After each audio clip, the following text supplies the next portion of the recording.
Good morning. मैं Jyoti Deval, assistant professor political science, SPC government college Ajmer. आज मैं बीए पार्ट थर्ड के पेपर 1 प्रतिनिधि राजनीतिक विचारक में अरस्तू पर अपना लेक्चर दे रही हूँ। राजनीतिक विचारकों को समझने से पहले हमें ये जानना आवश्यक है कि राजनीतिक चिंतन क्या है। What is political thought? राज्य संबंधी जो भी मौलिक प्रश्नों पर विचार विमर्श और मीमांसा की जाती है वही राजनीतिक चिंतन है। राजनीतिक चिंतन उतना ही पुराना है जितना स्वयं राज्य। वेपर के अनुसार राजनीतिक चिंतन वह चिंतन है जिसका संबंध राज्य के आकार, राज्य के स्वभाव और राज्य के लक्ष्य से है। इसका मुख्य कार्य समाज में मानव का नैतिक पर्यवेक्षण करना है। राजनीतिक चिंतन जो है इसका उद्देश्य राज्य के अस्तित्व, स्थिरता तथा नित्यता के लिए विवरण प्रस्तुत करना ही नहीं, वरन राज्य क्या है और किसी को राज्य की आज्ञा का पालन क्यों करना चाहिए, राज्य का कार्यक्षेत्र क्या है, कोई राज्य की आज्ञा का उल्लंघन कब कर सकता है, आदि प्रश्नों का उत्तर देने के लिए राजनीतिक चिंतन जो है वो बहुत पुराने समय से, प्राचीन समय से प्रयत्नशील है। राजनीतिक चिंतन जो है, पॉलिटिकल थॉट जो है वो इतना विस्तृत और जटिल है कि युगों से इस पर चिंतन चला आ रहा है।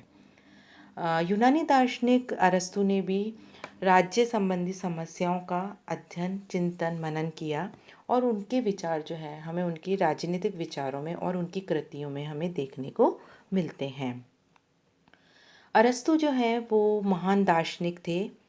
थॉमस एक्विनास ने उन्हें द फिलोसोफर, अरब फिलोसोफर ने उन्हें द फर्स्ट टीचर, दांते ने उन्हें master of those who know, Plato ने उन्हें द माइंड ऑफ अकेडमी की संज्ञा दी है। सिसरो जो है वो प्लेटो और अरस्तु में तुलना करते हुए कहते हैं कि if Plato's prose was silver then Aristotle's was a flowing river of gold. अरस्तु जो है वो बहुमुखी प्रतिभा के विलक्षण व्यक्ति थे। उन्होंने न केवल दर्शन पर बल्कि तर्कशास्त्र, प्राणीशास्त्र, ज्योतिशास्त्र, मनोविज्ञान, प्राकृतिक विज्ञान, अध्यात्म, राजनीति शास्त्र, अर्थशास्त्र आदि पर अपने विचार जो हैं वो प्रस्तुत किए। प्लेटो यूनान के जो दार्शनिक बुद्धिजीवी थे उनमें सुकरात और प्लेटो के बाद अरस्तु का नाम आता है। अरस्तु का नाम इम्पोर्टेंट है। वह यूनान की अमर गुरु शिष्य परंपरा का तीसरा सोपान था। यूनान का दर्शन बीज की तरह सुकरात में आया, लता की भांति प्लेटो में फैला और पुष्प की भांति जो है वो अरस्तु में खिल गया। गुरु शिष्य की इतनी 3 महान पीढ़ियाँ विश्व के इतिहास में बहुत कम देखने को मिलती है। जहाँ पे प्लेटो जो है वो आदर्शवादी विचारक थे, वहीं अरस्तु जो है वो यथार्थवादी और वैज्ञानिक दृष्टिकोण वाले विचारक थे। अब यदि हम अरस्तु के जीवन परिचय की बात करें तो अरस्तु का जीवन जो है वो 384 ईसा पूर्व में मैसिडोनिया के स्ट्रैगिरा नामक नगर में हुआ था, जो एथेंस से लगभग 200 मील उत्तर में है। अरस्तु के पिता मैसिडोनिया के राजा तथा सिकंदर के पितामह एमेंटस के मित्र व चिकित्सक थे। क्योंकि अरस्तु जो है उनका पालन पोषण अस्पताल के वातावरण में, चिकित्सक के घर में हुआ, तो उनके मस्तिष्क में वैज्ञानिक ढंग से सोचने समझने की जो क्षमता है उसका विकास हुआ और वही आगे चलकर उनके राजनीतिक विचारों में, उनके जो भी विचार हैं उनमें हमें देखने को मिलता है।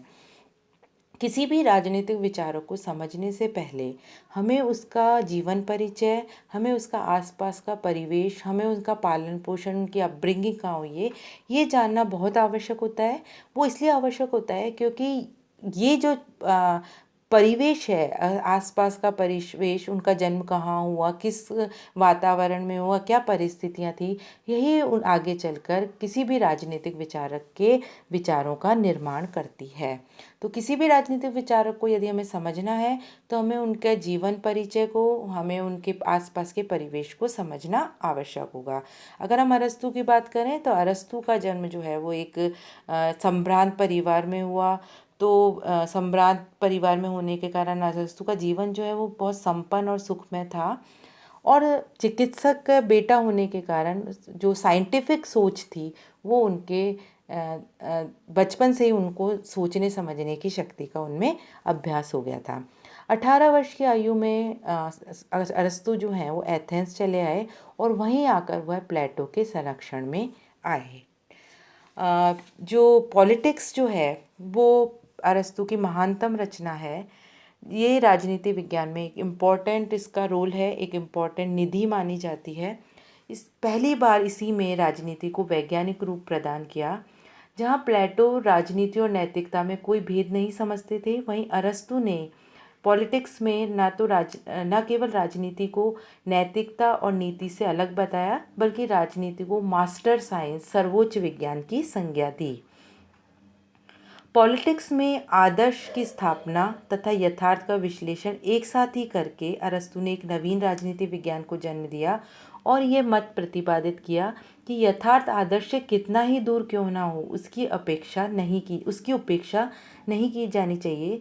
संक्षेप में यदि हम अरस्तु की बात करें तो अरस्तु के सामाजिक और राजनीतिक तत्वों, वास्तविक संविधान, उनके संरक्षण और जो भी उनके परिणाम हैं, उनमें हमें अनुभवात्मक अध्ययन देखने को मिलता है, एक कंपैरेटिव स्टडी देखने को मिलती है। तो कल जो हमारी क्लास होगी उसमें हम अरस्तु के राजनीतिक विचारों को एक एक करके समझने का प्रयास करेंगे। Thank you.